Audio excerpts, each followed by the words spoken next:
जय गुरु जी। संगत जी, गुरु जी महाराज के हर सत्संग से हमें बहुत कुछ सीखने को मिलता है। और कितनी ही ऐसी नई संगत जो गुरु जी से जुड़ रही है, उनके क्वेश्चनों के आंसर उन्हें मिल जाते हैं, या उनके मन में चल रहा हो कोई भी डाउट सत्संग सुन के क्लियर हो जाता है। यही गुरु जी की सबसे बड़ी ब्लेसिंग है संगत जी, कि सत्संग के जरिए संगत तक गुरु जी कैसे मैसेज पहुंचा देते हैं। एक बहुत ही प्यारा सा सत्संग गुरु जी की पुरानी संगत श्री रघुवीर अंकल जी का है, जो मैं आप लोगों के साथ शेयर करना चाहूँगी, जिससे हमें बहुत कुछ सीखने को मिलता है। संगत जी, अक्सर संगत के मन में ये डाउट चल रहे होते हैं जो इस सत्संग से क्लियर हो जाएंगे। संगत जी, एक बार रघुवीर अंकल जी कुछ संगत के साथ ग्रुप में बैठे हुए थे, तो उनमें से कुछ संगत ने उज्जैन महाकालेश्वर जाने का प्रोग्राम बना रखा था कि वहाँ पे एक गुरुद्वारा भी है जहाँ गुरु नानक जी ने पानी प्रकट किया था, हम उसे भी देखने जाएंगे। तो अंकल से पूछा कि अंकल आप साथ चलेंगे? तो अंकल ने तुरंत हाँ कर दी, हाँ जी बिल्कुल चलेंगे। तो एक संगत और जो साथ बैठी हुई थी वो बोली कि अंकल आप तो हमेशा बताते हैं कि गुरुजी ने कहा है एक ने ही मनो, तो क्या हमारा ऐसे तीर्थ स्थानों पे जाना और वहाँ गुरु नानक जी के स्थान पे जाना जहाँ बल्कि गुरुजी को कोई नहीं जानता है, तो क्या ठीक रहेगा? गुरुजी तो कहते थे एक को ही मनो। तो संगत जी, अंकल जी ने इतना प्यारा जवाब दिया कि गुरुजी ने कभी भी किसी संगत को तीर्थ स्थानों या कहीं भी ऐसी जगह जाने के लिए मना नहीं किया। हाँ, गुरुजी ये जरूर कहते थे कि एक नहीं मनो। आदर भाव सत्कार, आप चाहे भगवान किसी भी रूप में आए हैं या उनके कोई भी ऐसे तीर्थ स्थान है, प्रकृति की जो भी देखने लायक जगह है, हमें हर जगह जाना चाहिए।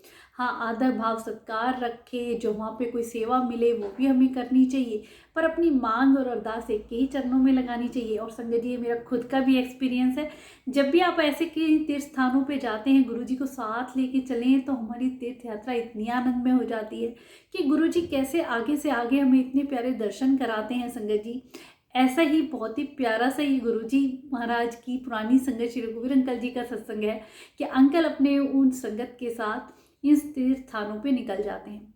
अब महाकालेश्वर उज्जैन जाते हैं, वहाँ दर्शन करते हैं। उसके बाद गुरु नानक जी ने जहाँ पानी प्रकट किया था, जहाँ का पानी ही नहीं था, तो संगत बड़ी परेशान थी।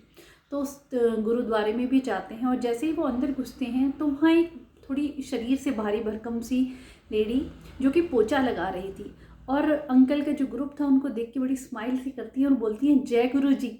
सामने से वो लोग भी जय गुरु जी कहते हैं, पर हैरानी की बात यह रहती है कि यहाँ गुरु जी को कौन जानता है? अगर ये आंटी जानती भी हैं, संगत हैं गुरु जी की, तो इन्हें कैसे पता कि हम गुरु जी वाले हैं? संगत जी, वो ये मन में बात सोच ही रहे होते हैं अंकल, तो पीछे मुड़ के देखते हैं तो वो आंटी गायब। उन्हें समझते देख नहीं लगती कि गुरु जी महाराज की ही माया है। तो संगत जी, जहाँ भी आप कहीं जाएंगे, गुरु जी को साथ लेके जाएंगे तो हर पल वो साथ होते हैं। रघुवीर अंकल जी कहते हैं कि हम जो भी तीर्थ स्थान हैं कहीं भी हमेशा देखने के लिए जाते हैं, पर जब गुरु जी को साथ लेके चलते हैं तो इतना आनंदमय हो जाता है, और गुरु जी के रूप के दर्शन वहाँ कहीं ना कहीं किसी न किसी रूप में हो जाते हैं, जिससे गुरु जी हमें यही बताते हैं कि मैं हर पल तुम्हारे साथ हूँ। और ये देवीय शक्तियाँ जिनके रूप अनेक हैं, पर वो शक्ति जिसको हम पुकार लगाते हैं वो एक ही है। गुरु नानक जी का रूप भी गुरु जी ही हैं।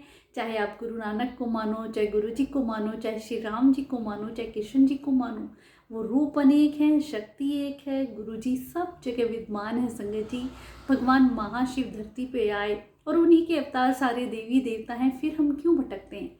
हाँ, जो भी नई संगत जुड़ रही है, अपने मन में ये कोई भी ऐसा डाउट ना लाया जाए। कहीं भी आप तीर्थ स्थानों पे जाएं, आदर सत्कार भाव पूजा पाठ जो आप करते हैं करें, पर अपनी अरदास अपनी मांग अगर आप गुरु जी को मानते हैं तो उन्हीं के चरणों में लगाएं। गुरु जी अक्सर एग्जाम्पल दिया करते, एक म्यान में दो तलवार नहीं रह सकती हैं। तो अगर आप एक को ही मांग लगाएंगे, अरदास करेंगे, तो ही वो पूरी होती है। तो संगत जी, इसीलिए गुरु जी कहा करते कि एक ने ही मानो। जब आप एक को मानते हो तभी आपकी पार लगती है। और गुरु जी महाराज के दरबार में तो ब्लेसिंग भरी पड़ी है संगत जी, हमें लेनी आनी चाहिए। कमियां हमारे अंदर ही हैं, जो कहते ना हम वो ले नहीं पाते हैं। गुरु जी तो देने के लिए ही बैठे हैं। हम अपने अवगुणों को त्याग के, आपको पता है संगत जी, सबसे बड़ी हमारे अंदर मैं, ईगो को त्याग के, दूसरा गुण हमारे अंदर होना चाहिए क्षमा। क्षमा करने का, अगर कोई गलती कर भी देता है तो उसे क्षमा कर दें। संगत जी, तीसरा गुण होना चाहिए सेवा सत्संग सिमरन। हर किसी का भला सोचे जितना हो सके। किसी की मददगार की मदद करें और चंगे कर्म करें तो गुरुजी हर पल हमारे साथ होते हैं।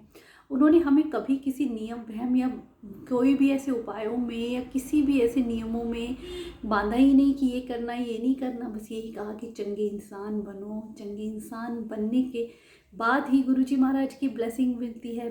हम अपनी मैं और ईगो छोड़ के जब उनके शरण में चले जाते हैं तो वो हमें संभालते हैं। संगत जी, एक बार आप भरोसा करके तो देखो। अनंतम शुक्राना गुरुपा।